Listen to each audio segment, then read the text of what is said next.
What's going on, guys? You're watching another episode of Tightline TV. I got another cup of coffee, and today I want to show you. Well, actually, hold that thought. If you're new here, if this is your first time visiting my channel, do me a favor, hit that subscribe button. You're not going to be sorry. The content is just getting nuts. I don't know if you guys want to subscribe. You don't have to. If you want to, I'd appreciate it. But if you don't, whatever. Other than that, hit that like button. And today I want to teach you guys 3 simple ways that you guys can better your crankbait game that are pretty simple and they really don't take much effort. So if you guys aren't familiar with crankbaits, basically they are just a fish imitation or a shad imitation, for fish to eat. It's another bait, and it's considered a hard bait, and they come in all different shapes and sizes, from deep diving crankbaits to square bills to things that are just massive like this. This is for a muskie. These are for bass.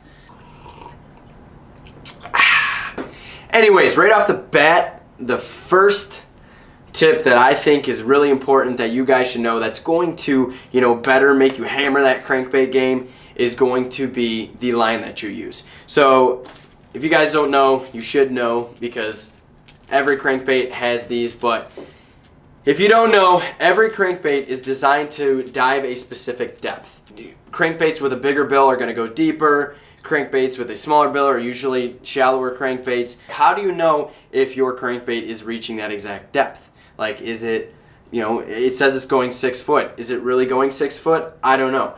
Well, this is going to be one way that you guys can, get closer to meeting that goal, or hoping that it's actually getting there, and that is by fishing fluorocarbon. Fishing fluorocarbon is going to be probably the best way that you guys are going to get the maximum depth out of your bait. Why is this? Because fluorocarbon, it sinks, and it's a little bit more sensitive, and it's made basically to allow your bait to get where it needs to go. If you guys are fishing monofilament, monofilament's a floating line, and you're not exactly, you're putting resistance on that bait. So using fluorocarbon is going to allow you to get to those depths, or get closer, to meeting what you want to meet with your crankbait.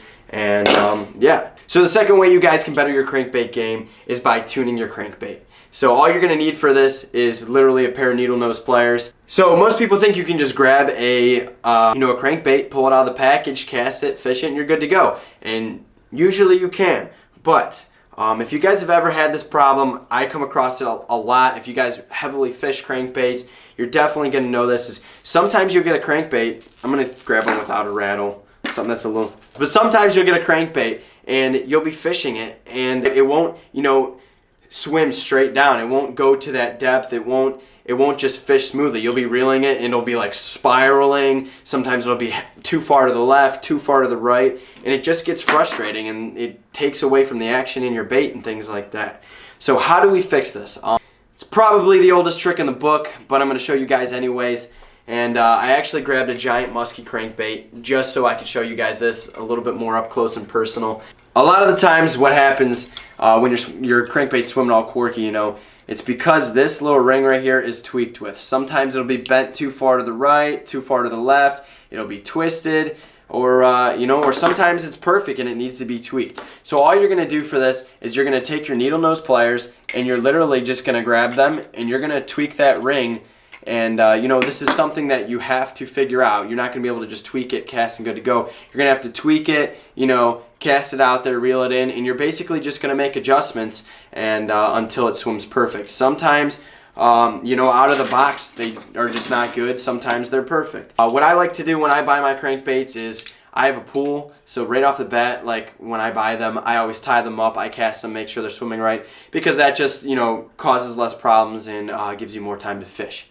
So that's number 2, and now we're going into number 3. My third tip for fishing crankbaits that's going to hammer your game, better your game, make you smash them bass, whatever you want to call it, is by doing one simple thing, and that is replacing the hooks that comes with these baits. So unfortunately, right out of the box, you don't necessarily get the nicest treble hooks on your crankbaits. So something I like to do is go to the store and buy like a pack of you know, nicer treble hooks. I'm not going to give a specific brand because I do use several different types, but I just buy a heftier treble hook. I don't have any with me right now, but I'm going to show you guys, for example, this bait right here. And it actually also allows you to customize your bait. So this crankbait I use actually right here, it didn't come with red treble hooks on it. That was kind of something I just threw on there because I thought it made it more appealing. And but you know, the purpose for trading out the treble hooks was because right off the bat, right out of the package, the treble hooks are just not that nice. You know, are they cruddy? No. If you guys are the typical pond fisherman or whatever, you just like to go fishing, these hooks aren't bad, not necessarily. But me, you know, fishing tournaments and stuff like that, I need gear that's going to back me up. I don't want to flip a fish into the boat that's going to be in the bag and lose it because the hook bent out. So I'm going to show you guys for an example right here. I'm so sorry because this hook is actually really small, if you guys can see that. I'm going to show you guys exactly kind of how easy it is to bend a hook out when you get it straight out of the box. So I'm going to take my needle nose pliers here, and again, this is a really small hook, but I'm going to try and just put this right here, see if you guys could see that. But I'm literally putting no pressure at all into this, and look at that. It's literally just bent out straight. So, you know, that's one of the reasons that I always like to just always have some extra treble hooks, you know, in the tackle box. You know, I buy my crankbaits, I tune them up, I kind of, you know, I make sure that I'm going to trust them when I'm going to fish them, because there's nothing worse than losing, you know, a fish over something as simple as, you know, your gear failing you. So that's about all I have to say for you guys when it comes to fishing crankbaits. Those are 3 tips that I think about all the time when I'm fishing them.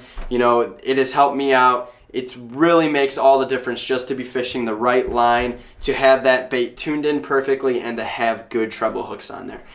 I hope you guys are liking these tutorial videos. I'm trying to set up like a backdrop, trying to figure something out here, so over time it'll probably get a little bit better, but I hope you guys like it so far. Stay tuned for more. Smash that subscribe button if you guys like these videos, and hit that like button for me. And we will see you guys in the next video.